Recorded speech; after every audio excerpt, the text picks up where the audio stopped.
Unit 14B will be a continuation of our conversation about geometric optics. Previously, we talked about a converging lens or a convex lens, which is thicker in the middle and thinner on its edges. Now we're going to talk about a diverging lens or a concave lens, which is thinner in the middle and thicker at its outer edges. This will cause light rays to be bent outward as they pass through this lens, so therefore the light rays diverge. However, this lens still has a focal point, and that will dictate the way the light rays will be bent as they pass through the lens. This time the focal point, though, is in front of the lens on the same side as the object for this diverging lens. In other words, the focal point would be considered negative for this diverging lens.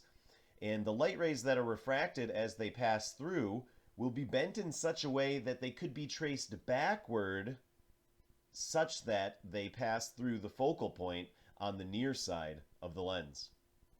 The ray tracing rules are pretty much the same for diverging lenses as they were for converging lenses.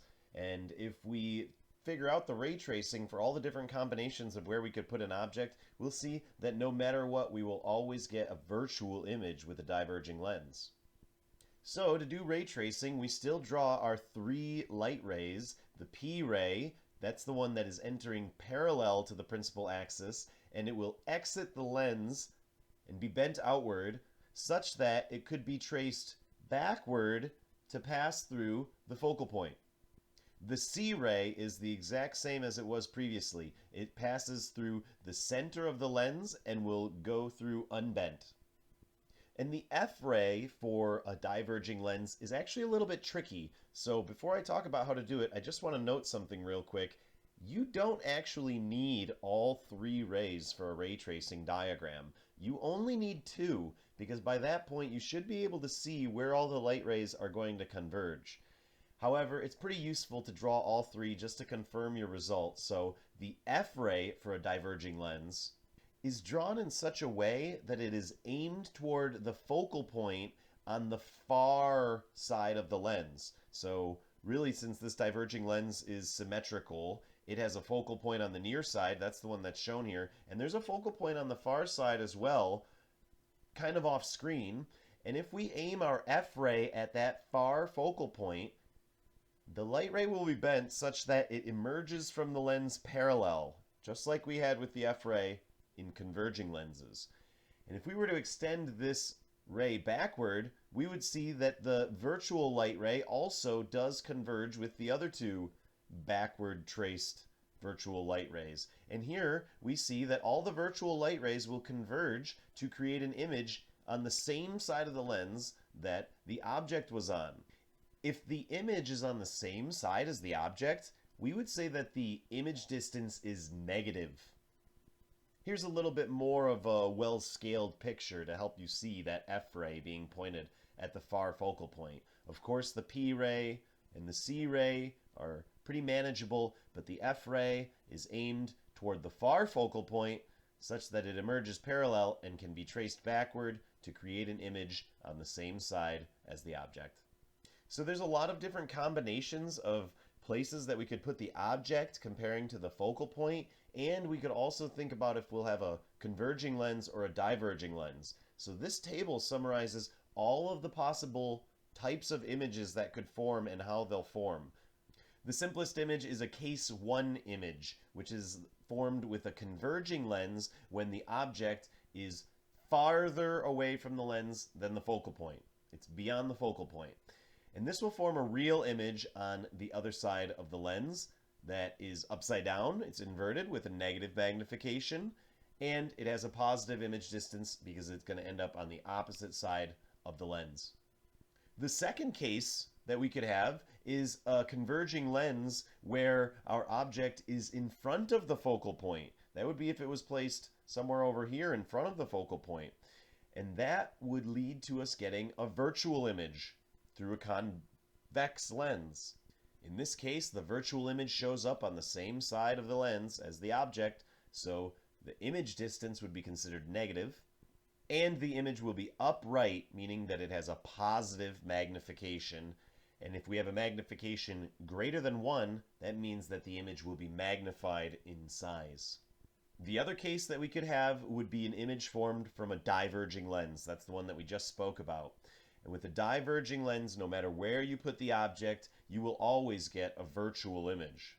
With that being said, that means the image will show up on the same side of the lens that the object is placed, and therefore the image distance would be considered negative, and our magnification will be less than 1, meaning that this object is reduced in size, but still upright with a positive magnification.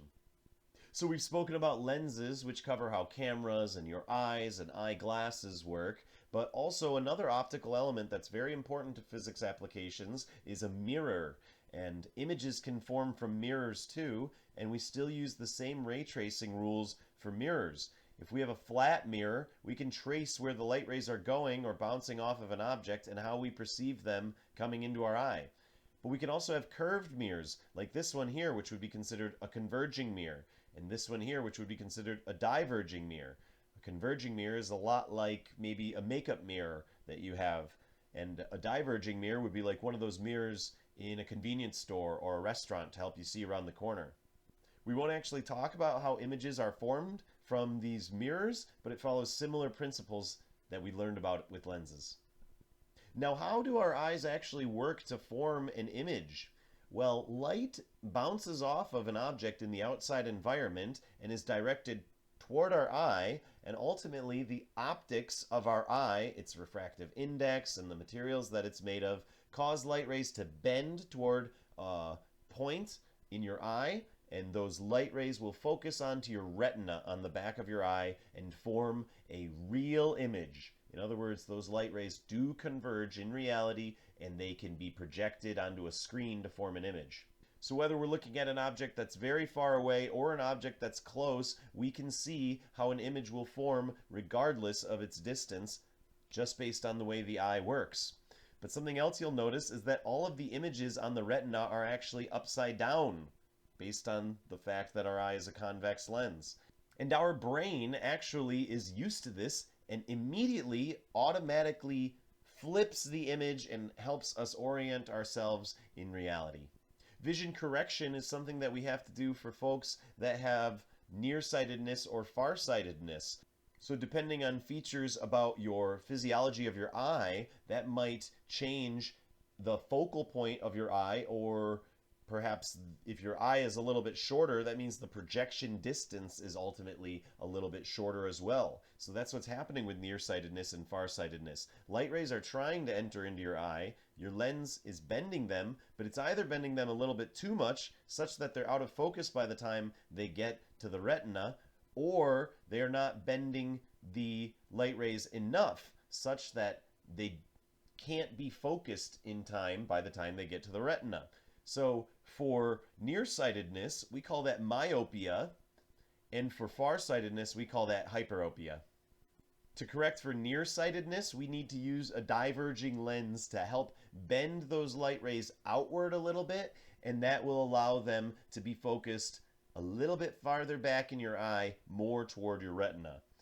For farsightedness, we need to use a converging lens, and this will cause the light rays to converge a little sooner than the actual lens of your eye itself, and that will allow them to be focused a little bit better onto your retina.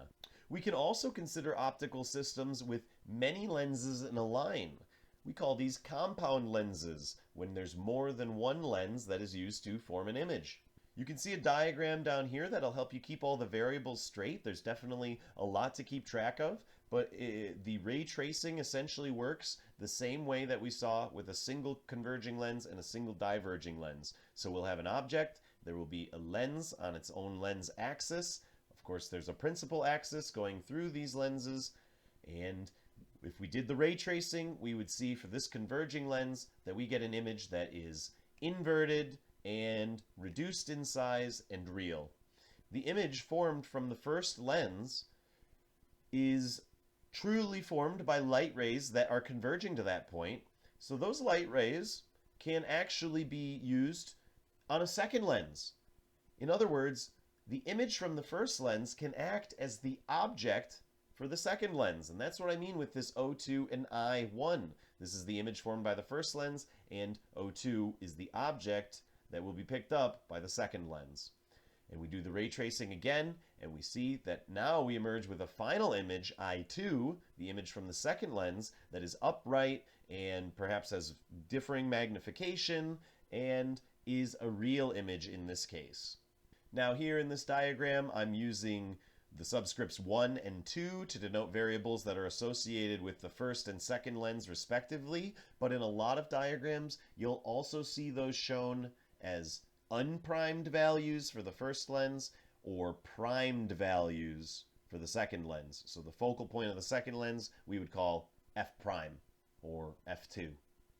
One example of a compound lens is that used in a microscope.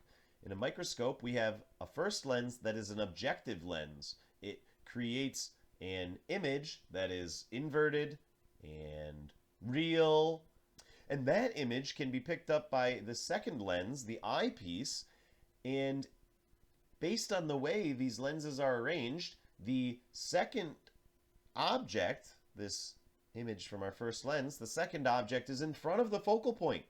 For a converging lens, that means that we will have to get a virtual image. And the virtual image that we get from this eyepiece is a much larger virtual image that can then be picked up by our eye. And this is how magnification works in a microscope. A very small image is inverted and magnified based on the combination of different lenses. Another great example of a compound lens would be that in a telescope. Galileo himself used a converging lens combined with a diverging lens to view distant objects. More commonly, though, used today is a two-lens system for telescopes with two converging lenses. We'll see that the light rays coming from a very large distant object can be picked up by the first lens to create an image, and that image can act as the object for the second lens, and therefore magnifying that object such that we can pick it up by our eye and see very distant objects.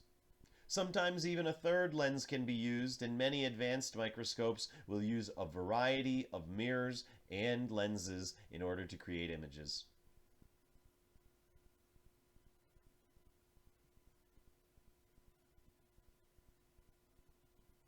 So, that'll cover everything for Unit 14B. I'd like to say that I'll see you in the next one, but this will be our last YouTube video for the semester. So, I just wanted to thank you all for your dedication in this class. It's been a true pleasure working with you, and I hope you found the experience valuable. I thank you for your graciousness throughout the course, and I wish you the best of luck in your future endeavors. Take care now.